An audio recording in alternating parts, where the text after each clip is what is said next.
बहुत समय पहले की बात है। बादलों के बीच एक बहुत सुंदर परीलोक था, जहाँ पर बहुत ही सुंदर सुंदर परियां रहती थी। लेकिन उस परीलोक में एक बहुत खतरनाक चुड़ैल का काला साया था, जो वहाँ की परियों को सुकून से नहीं रहने देती थी, उन्हें बहुत परेशान करती थी। दिन पर दिन उस चुड़ैल का खतरा परीलोक पर बढ़ता जा रहा था।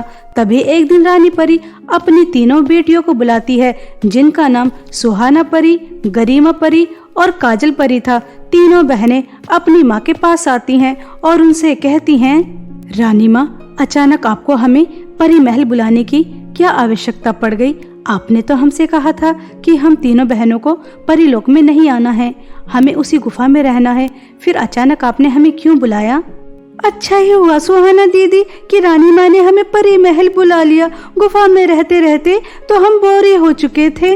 आप तीनों बहनों को अच्छी तरह से पता है कि हमने तुम्हें गुफा में क्यों रखा था। तुम तीनों बहनों के पास अद्भुत शक्तियां हैं, जो आज तक परीलोक में किसी भी परी के पास नहीं है। वह चुड़ैल तुम तीनों को हासिल करना चाहती है और किसी भी कीमत पर हम तुम्हें उसके हाथ नहीं लगने देंगे। इसलिए हमने एक फैसला किया है कि हम तुम तीनों बहनों को अपने साथ पृथ्वी पर ले जाएंगे और तुम्हें एक ऐसी जगह पर छोड़ कर आएंगे जहाँ पर वह चुड़ैल का साया तुम्हारे ऊपर पहुँच ही न पाए। अगर रानी माँ उस चुड़ैल ने पृथ्वी पर आकर हम तीनों बहनों के बारे में पता लगा लिया तो उस समय आप क्या करेंगी? हाँ काजल बेटा, यह भी तुम बात सही कह रही हो, लेकिन वहाँ जाकर तुम्हें एक साधारण जिंदगी बितानी होगी। तुम वहाँ जाकर अपनी जादुई अद्भुत शक्तियों का इस्तेमाल नहीं कर पाओगी। बस एक यही तरीका है जिसकी वजह से तुम उस चुड़ैल के साए से बची रह सकती हो, वरना बेटा उसके कहर से तुम तीनों बहनों को कोई भी नहीं बचा सकता और वह चुड़ैल परीलोक में तुम तीनों बहनों को ढूंढ ढूंढ कर थक जाएगी और मैं सही समय देखकर उस काली चुड़ैल का सर्वनाश कर दूंगी। रानी परी की तीनों बेटियां बहुत ही ज्यादा समझदार थीं, इसलिए वह अपनी माँ की बात बहुत अच्छी तरह से समझ जाती हैं और रात हो जाने के बाद रानी परी अपनी तीनों बेटियों को उस चुड़ैल से बचाकर पृथ्वी पर लेकर आ जाती हैं और अपनी तीनों बेटियों को एक जंगल में छोड़कर वापस परीलोक चली जाती हैं। तीनों के पास जादुई शक्तियां थीं, लेकिन वह अपनी जादुई शक्तियों का इस्तेमाल नहीं कर सकती थी, इसलिए तीनों बहनें इधर से उधर भटकती रहती हैं। इसी तरह सुबह हो जाती है, उन्हें रहने के लिए कोई भी जगह नहीं मिलती। तभी गरिमा परी कहती है, सुहाना दीदी, रानी माँ ने कहा था कि हमें अपनी जादुई शक्तियों का इस्तेमाल नहीं करना, लेकिन हम पृथ्वी पर अपना पालन पोषण कैसे करेंगे? तभी रोते हुए काजल परी अपनी दोनों बहनों से कहती है, अगर हमारे पास ऐसी अद्भुत शक्तियां नहीं होती तो कितना अच्छा होता। हम भी और परियों की तरह परीलोक में एक हंसी खुशी जीवन बिता रहे होते। ये जादुई अद्भुत शक्तियां हमारे लिए किसी श्राप से कम नहीं है। दीदी, कितनी तेज भूख लगी है, ऐसा लग रहा है कि भूख के मारे प्राण ही निकल जाएंगे। इससे अच्छा होता कि हम गुफा में ही थे, कम से कम अपनी जादुई शक्ति का इस्तेमाल कर कर अपना पालन पोषण तो कर रहे थे। ऐसा कहकर काजल परी बहुत रो रही थी। तभी सुहाना परी की नजर एक औरत पर जाती है, जो बहुत सारी लकड़ियां अपने सर पर रखकर लेकर जा रही थी। तभी तीनों बहनें उस औरत के पास जाती हैं और उनसे कहती हैं, अरे आंटी जी, आपके ऊपर तो ये बहुत ही ज्यादा बोझ है, लाइए हमें दे दीजिए। आपका घर कहाँ पर है? हम आपको छोड़कर आ जाते हैं। ऐसा कहकर तीनों बहनें उस औरत की लकड़ियां अपने सर पर रखकर उस औरत के साथ उसके घर चली जाती हैं। तभी वह औरत तीनों बहनों से कहती है, बेटा तुम्हारा बहुत बहुत धन्यवाद। मेरा इस दुनिया में कोई नहीं है। अपना पालन पोषण करने के लिए जंगल से कुछ लकड़ियां लेकर आ जाती हूँ और उन्हें बेचकर अपना गुजारा कर लेती हूँ। लेकिन तुम कौन हो? आज से पहले तो तुम्हें मैंने इस गाँव में कभी नहीं देखा। तभी तीनों बहनें उस औरत से झूठ बोल देती हैं और उसे एक मन गढ़ंत कहानी सुनाती हैं। आंटी जी, हम आपको अपनी दुख भरी कहानी क्या सुनाएं? हम पास वाले गांव में ही रहते थे। एक हादसे में हमारे माता पिता की मृत्यु हो गई और हम एक किराए के घर में रहते थे। उसने भी हमें अपने घर से धक्के मारकर निकाल दिया। अब हमारे पास रहने के लिए ना तो कोई जगह है और ना ही कोई ठिकाना, बस जंगल में इधर से उधर भटक रहे थे। ऐसा कहकर तीनों बहनें रोने लगती हैं। तीनों बहनों को रोता हुआ देखकर उस औरत की आंखों में भी आंसू आ जाते हैं। तभी वह तीनों बहनों से कहती है, अरे मेरी प्यारी बच्चियों, तुम्हें परेशान होने की जरूरत नहीं है। तुम मेरे छोटे से घर में रह सकती हो मेरी बेटी बनकर, और तुम मुझे अपनी माँ ही समझो। मैंने कुछ खाना बना के रखा है, पहले तुम खाना खा लो, उसके बाद हम बहुत सारी बातें करेंगे, ठीक है? ऐसा कहकर वह औरत तीनों बहनों को पेट भरकर खाना खिलाती है और तीनों बहनें उस औरत से बहुत ही ज्यादा घुल मिल जाती हैं। ऐसे ही समय बीत रहा था। एक दिन तीनों बहनें रास्ते में टहल रही थीं।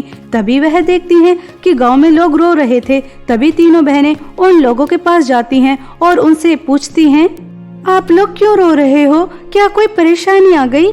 बेटा, तुम्हें क्या बताएं, इस गांव में एक बहुत खतरनाक बीमारी आई है। कल से 3 बच्चों की मौत हो चुकी है और वह बीमारी सिर्फ बच्चों को ही लग रही है। ना कोई हकीम, ना कोई वैद्य, कोई काम नहीं आ रहा।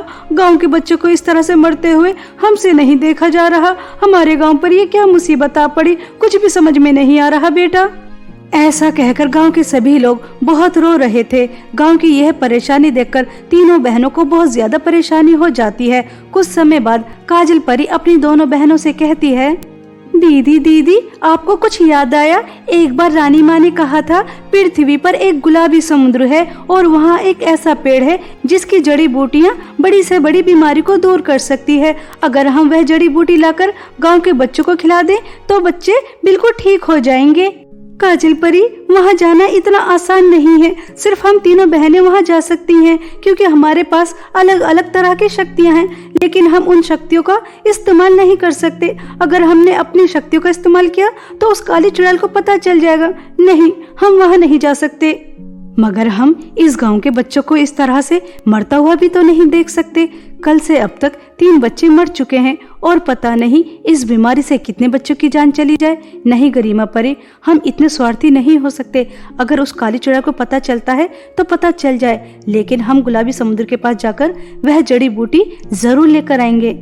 सुहाना परी की बातें दोनों बहनें भी मान जाती हैं और तीनों बहनें अपनी जादुई शक्तियों का इस्तेमाल करती हैं और कुछ समय बाद उस गुलाबी समुद्र के पास पहुंच जाती हैं और वहां से जड़ी बूटी लेकर आ जाती हैं और गांव में आकर सभी बच्चों को वह जड़ी बूटी खिला देती हैं।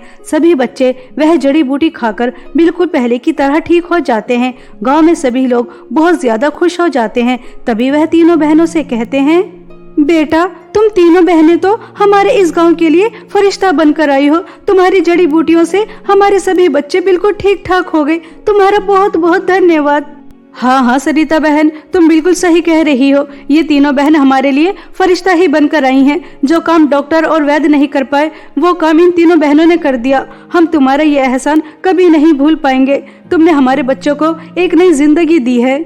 ऐसा कहकर सभी गांव वाले तीनों बहनों की बहुत प्रशंसा कर रहे थे। तभी वहां पर काली चुड़ैल आ जाती है और वह काली चुड़ैल कहती है, तुम तीनों जादुई बहनों को मैं कब से ढूंढ रही थी, लेकिन तुम मेरे हाथ नहीं आ रही थी। लेकिन जैसे ही तुम गुलाबी समुद्र के पास गई और वह जड़ी बूटी लेकर आई तो मुझे तुम मेरे जादुई गोले के अंदर नजर आ गई और मुझे पता चल गया कि तुम इस गांव में हो। अब मैं तुम तीनों जादुई बहनों को अपने साथ ले जाऊंगी और तुम्हारी जादुई शक्तियों की मदद से पूर्णिमा की रात तुम्हारी बलि चढ़ाकर पाताल लोक पर, परी लोक पर, पृथ्वी लोक पर सब जगह मेरा ही राज होगा, मेरा ही राज होगा। मुझसे ज्यादा शक्तिशाली कोई और नहीं हो सकता।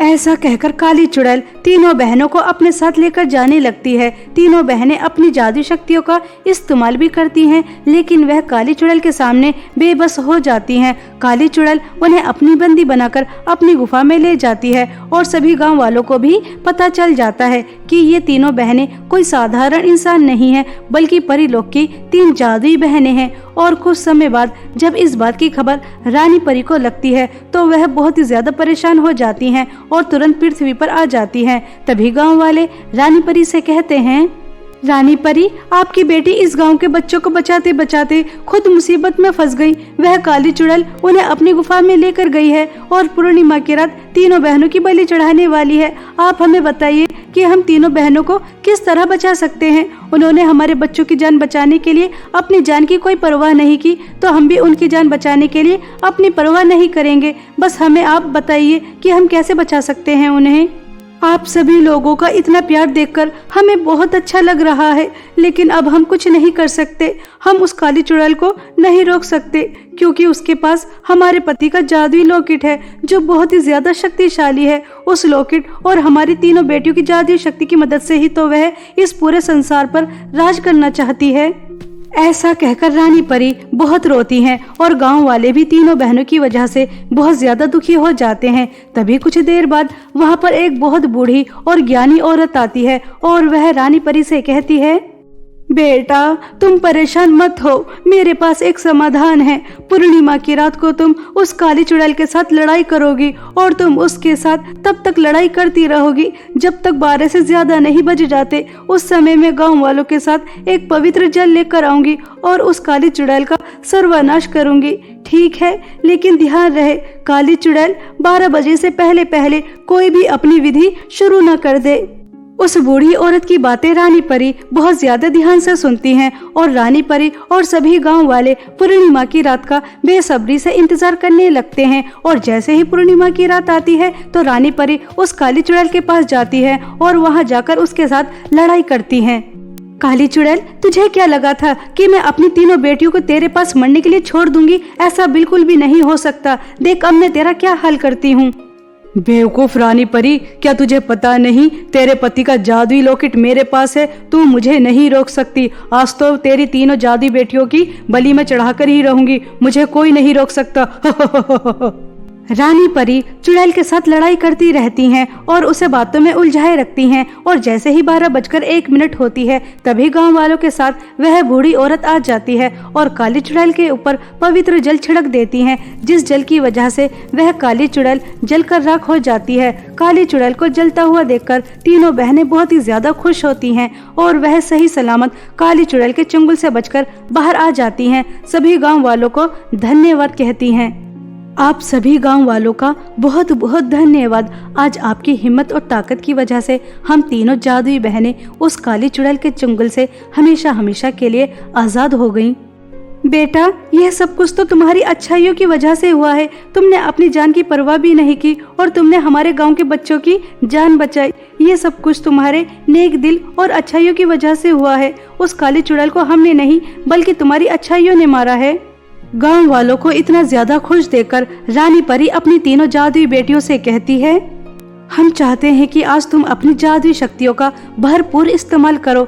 एक बेटी हमारी इस गांव के लिए पैसे देगी, दूसरी बेटी सोना देगी और तीसरी बेटी हीरे देगी, ताकि इस गांव में धन दौलत की कभी भी किसी को कोई कमी न हो। रानी परी के इतना कहते ही तीनों जादुई बहनें अपनी अपनी जादुई शक्तियों से सभी गांव वालों को बहुत सारी धन दौलत देती हैं और खुशी खुशी अपनी माँ के साथ परी लोग चली जाती हैं और परी लोग जाकर सभी परियों के साथ एक हंसी खुशी जीवन बिताती हैं। बहुत समय पहले की बात है। रामपुर नामक गांव में काजल अपनी सौतेली माँ कविता और 2 सौतेले भाई बहन राहुल और संजना के साथ रहती थी। काजल के पिता रविदास ने कविता से दूसरी शादी काजल के उज्जवल भविष्य के लिए की थी, क्योंकि रविदास को काम के सिलसिले से एक शहर से दूसरे शहर जाना पड़ता था। इसलिए रविदास ने कविता से दूसरी शादी की कि काजल को ममता की कमी भी महसूस न हो और उसकी अच्छी तरह देखभाल भी होती रहे। लेकिन बेचारों को कहाँ पता था कि वह उसके लिए माँ नहीं बल्कि एक जालिम औरत को लेकर आ रहे हैं, जिसके सीने में दिल नहीं बल्कि पत्थर है पत्थर। कविता अपने दोनों बच्चों से तो बहुत ज्यादा प्यार करती, उन्हें किसी चीज की कोई कमी नहीं होने देती और काजल के ऊपर बस अत्याचार पर अत्याचार करती रहती।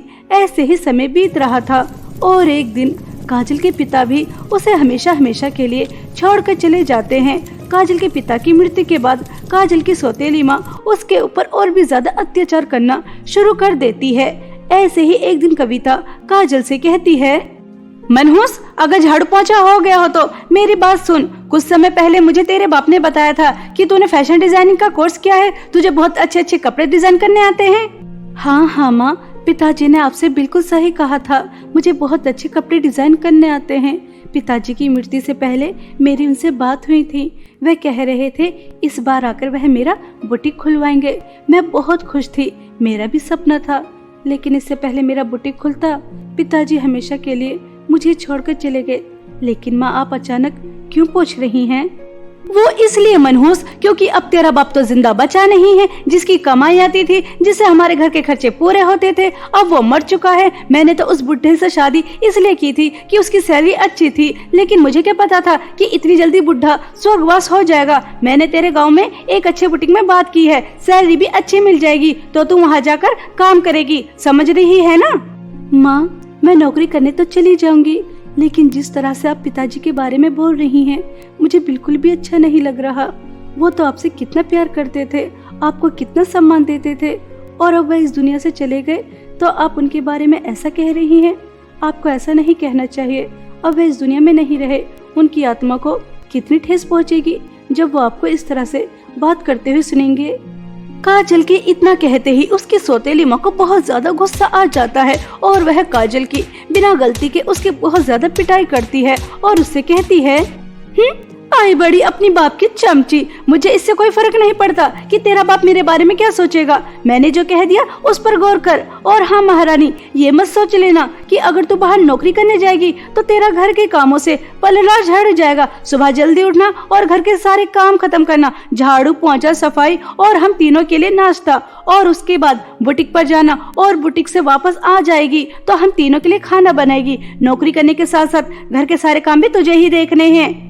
काजल चुपचाप अपनी सौतेली माँ की बात मान लेती है, क्योंकि अगर काजल अपनी सौतेली माँ से कुछ और कहती तो उसकी और भी ज्यादा पिटाई होती और हो सकता था कि उसकी सौतेली माँ उसे घर से ही बाहर निकाल देती। इसलिए काजल चुप रहने में ही अपनी भलाई समझती है और अगले दिन से सुबह जल्दी उठती, घर के सारे काम करती, झाड़ू पोछा बर्तन कपड़े इस्त्री, और उसके बाद जल्दी जल्दी तीनों के लिए नाश्ता तैयार करती है और उसके बाद बुटीक पर काम करने चली जाती है। और बुटीक पर काम करने के बाद शाम को खाना बनाती है और खाना बनाकर डाइनिंग टेबल पर लगा देती है और उनके साथ बैठकर खाने लगती है। तभी संजना अपनी माँ से कहती है, मम्मी मम्मी देखो तो इस नौकरानी को सिर्फ बुटीक पर जाते हुए एक ही दिन हुआ है और आज ही कैसे अपना हक जता रही है, हमारे साथ डाइनिंग टेबल पर बैठकर खाना खाने जा रही है। आप इसको इसकी औकात बताइए ना कि इसकी क्या औकात है। अगर ये पैसे कमाएगी तो हमारे साथ बैठकर के ये खाना खाएगी, इसकी अभी इतनी औकात तो नहीं है।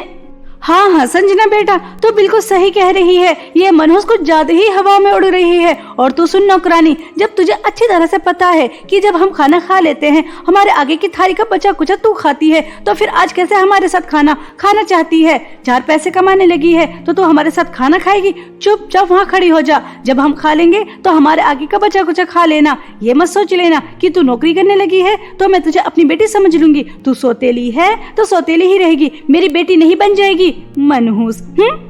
नहीं माँ, सुबह नाश्ता नहीं मिला था और घर के इतने सारे काम, बुटीक पर भी इतना ज्यादा काम था, थक गई थी और भूख भी बहुत तेज लगी थी, इसलिए सोचा आप लोगों के साथ खा लेती हूँ, बस और कोई बात नहीं है। ऐसा कहकर काजल की आंखों में आंसू आ जाते हैं और वह एक तरफ खड़ी हो जाती है। राहुल, संजना, कविता तीनों उस खाने को बहुत मजे लेकर खाते हैं और उसके बाद बेचारी काजल उनके आगे का बचा कुचा खाती है। ऐसे ही 1 महीना बीत जाता है और जब सैलरी मिलती है तो वह सारी सैलरी काजल अपनी सौतेली माँ को दे देती है। तभी संजना अपनी माँ से कहती है, मम्मी मम्मी जल्दी से मुझे 5000 रुपए दे दीजिए, मुझे शॉपिंग करनी है। हाँ हाँ क्यों नहीं मेरी प्यारी बेटी, यह लो तुम 5000 रुपए, और राहुल तुम भी 5000 रुपए लो और ऐश करो। माँ, कुछ पैसे शॉपिंग करने के लिए मुझे भी दे दीजिए। संजना दीदी के पुराने कपड़े सभी बहुत ज्यादा घिस चुके हैं। बुटीक पर सभी लड़के मेरा बहुत मजाक उड़ाती हैं, कहती हैं इतने अच्छे अच्छे कपड़े डिजाइन कर लेती है लेकिन खुद पहनती है ऐसे फटे पुराने कपड़े। माँ, मैं अपने लिए कुछ कपड़े बनाना चाहती हूँ, वहाँ मेरी बहुत इंसल्ट होती है, इसलिए थोड़े से पैसे मुझे भी दे दीजिए। मेरे पास इतने फालतू के पैसे नहीं आ रहे कि मैं तुझे उड़ाने के लिए दे दूं। मेरी बेटी के तेरे पास जो भी कपड़े हैं उन्हीं में गुजारा कर। तेरी इंसल्ट होती है तो इससे हमें कोई फर्क नहीं पड़ता। तो इस घर की बेटी नहीं है तो हमारी इंसल्ट तो होने से रही। तो सिर्फ इस घर की नौकरानी है और हमारी नजरों में नौकरानी की कोई औकात नहीं होती। जैसा भी मिल रहा है उसी में गुजारा कर। जाओ मेरे प्यारे बच्चों, तुम शॉपिंग के लिए जाओ।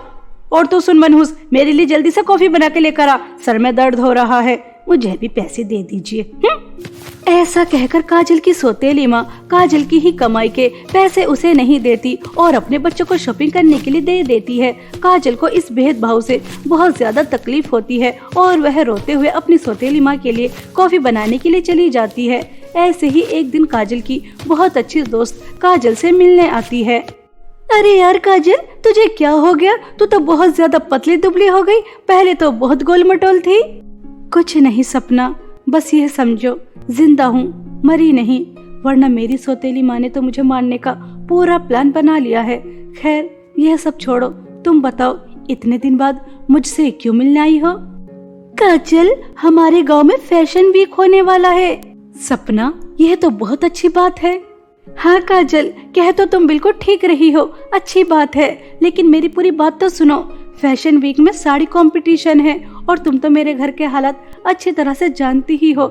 यहाँ तक बहुत मुश्किलों से पहुँची हूँ। अब मैं कोई भी अच्छे डिजाइनर के पास जा रही हूँ तो वह बहुत ज्यादा पैसे मांग रहे हैं। फिर मुझे तुम याद आ गई। तुमसे अच्छा तो कोई फैशन डिजाइनर हो ही नहीं सकता, इसलिए मेरी सभी साड़ियाँ तुम ही डिजाइन करोगी। काजल, मुझे मना मत करना, एक तू ही है मेरी आखिरी उम्मीद। सपना, तू मेरी बचपन की दोस्त है, इसलिए मैं तेरा सपना टूटने नहीं दे सकती। ठीक है, मैं तेरी साड़ियाँ अपनी सौतेली माँ से छुपकर तैयार कर दूंगी, बस तू मुझे कपड़ा और मटेरियल दे देना। काजल की बातें सुनकर सपना खुश हो जाती है और वहाँ से चली जाती है। मगर सपना और काजल की यह सारी बातें कविता के दोनों बच्चे सुन लेते हैं और वह अपनी माँ को सब बता देते हैं। तभी कविता एक बहुत खतरनाक प्लान बना लेती है और वहीं दूसरी तरफ काजल काम जल्दी जल्दी खत्म करके जो मटेरियल सपना काजल को देकर गई थी उसी से रात भर जाग जाकर सपना के लिए साड़ी डिजाइन करती है। और जब सभी साड़ियाँ तैयार हो जाती हैं तभी कविता मौका देकर उनमें आग लगा देती है। आई बड़ी अपने दोस्त की मदद करने वाली, अब मैं भी देखती हूँ सपना से काजल को कौन बचाता है, क्योंकि काजल के बच्चे ने उसका समय तो बर्बाद किया ही क्या है और साथ ही में कपड़ा और मटेरियल भी। इतने बड़े नुकसान के लिए तो सपना काजल को जेल ही करा देगी। अपनी दोस्ती की लाज भी नहीं रखेगी। ऐसा सोचकर कविता बहुत हंसती है और वहाँ से चली जाती है। सुबह होने के बाद काजल सभी साड़ियों को जलता हुआ देख बहुत ज्यादा घबरा जाती है और बहुत रोती है। अरे नहीं, यह क्या हो गया? सपना की सभी डिजाइन की गई साड़ियाँ जल गई और कल तो फैशन वीक शुरू होने वाला है। अब मैं क्या करूं? नहीं नहीं, ये क्या हो गया? अब मैं सपना को क्या जवाब दूंगी? बेचारी मेरे पास बहुत उम्मीद लेकर आई थी, उसका सपना टूट जाएगा। इतनी ज्यादा मेहनत से वह इस मुकाम पर पहुंची थी और मेरी वजह से अगर उसका सपना टूट गया तो मैं अपने आप को कभी माफ नहीं कर पाऊंगी। मैं क्या करूं? ऐसा कहकर काजल बहुत रोती है। तभी काजल के सामने काजल की स्वर्गवासी माँ की आत्मा आ जाती है। काजल, मेरी प्यारी बच्ची, तो इस तरह से रो मत, मुझसे तेरी तड़पन देखी नहीं जा रही, मैं तेरी मदद करने आई हूँ। माँ, आप मुझसे मिलना आए, यह मेरे लिए बहुत बड़ी बात है। माँ, मैंने जो सपना के लिए साड़ियाँ डिज़ाइन की थी उन्हें किसी ने जला दी। माँ, यह साड़ी मैंने बहुत मेहनत से डिज़ाइन की, भूखी प्यासी सुबह जल्दी उठकर सारे काम करना, उसके बाद बुटीक पर भी जाकर काम करना और फिर अपनी सौतेली माँ की पिटाई भी खानी और रात को जाग जाग कर सपना के लिए नई नई डिज़ाइन की साड़ी भी तैयार करती थी।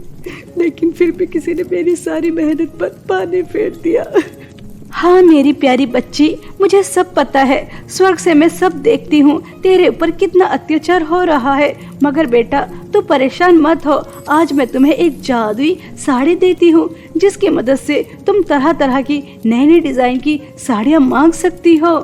काजल की स्वर्गवासी माँ उसे जादुई साड़ी दे देती हैं, जिसे देखकर काजल बहुत ही ज्यादा खुश होती है। तभी काजल की माँ वहाँ से अदृश्य हो जाती हैं। काजल अपनी माँ की दी हुई जादुई साड़ी से नए नए डिजाइन की साड़ियाँ मांगती है। तभी उसके सामने बहुत ही अच्छी अच्छी नए नए डिजाइन की बहुत सारी साड़ियाँ आ जाती हैं, जिन्हें देखकर काजल और भी ज्यादा खुश हो जाती है। कुछ समय बाद सपना साड़ियाँ लेने आती है। काजल सपना को साड़ियाँ दे देती है, जिन्हें देखकर सपना भी बहुत ज्यादा खुश होती है और कहती है, अरे यार काजल, तेरे हाथ में तो जादू है, जादू। तूने इतने कम समय में कितनी ज्यादा सुंदर सुंदर नए नए डिजाइन की साड़ियाँ तैयार कर दी। सच में तुझसे अच्छा फैशन डिजाइनर तो कोई और हो ही नहीं सकता। देखना, तेरे डिजाइन की गई साड़ी से ही मैं फैशन वीक को जीतूंगी।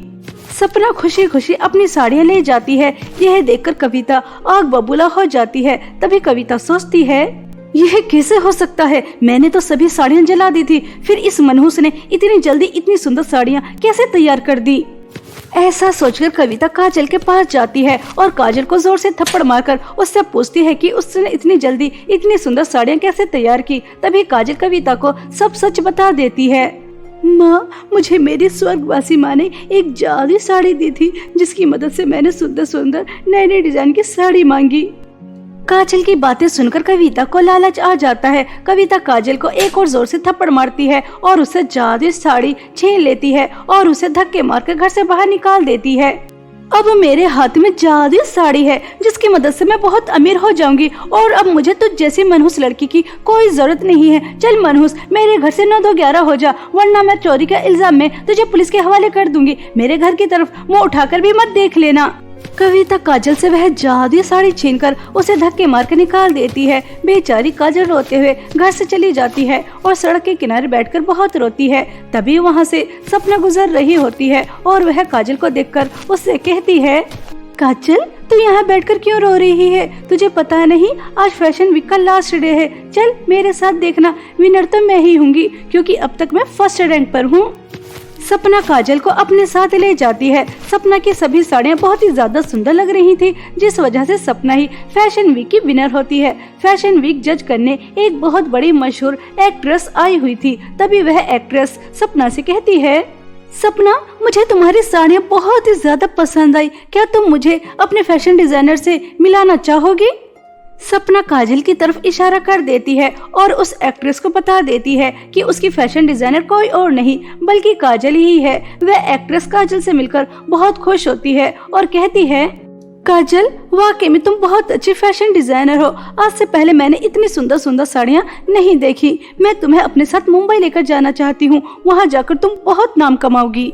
एक्ट्रेस की बातें सुनकर काजल बहुत खुश हो जाती है। काजल कुछ ही समय में एक बहुत बड़ी फैशन डिजाइनर बन जाती है और कुछ ही समय में काजल बहुत ही ज्यादा अमीर भी हो जाती है और वह कुछ समय बाद मुंबई से अपने गांव घूमने आई थी। तभी काजल देखती है कि कविता सड़क के किनारे व्हील चेयर पर बैठकर भीख मांग रही है, जिसे देखकर काजल घबरा जाती है और अपनी सौतेली माँ से पूछती है, माँ, यह आपके साथ क्या हुआ?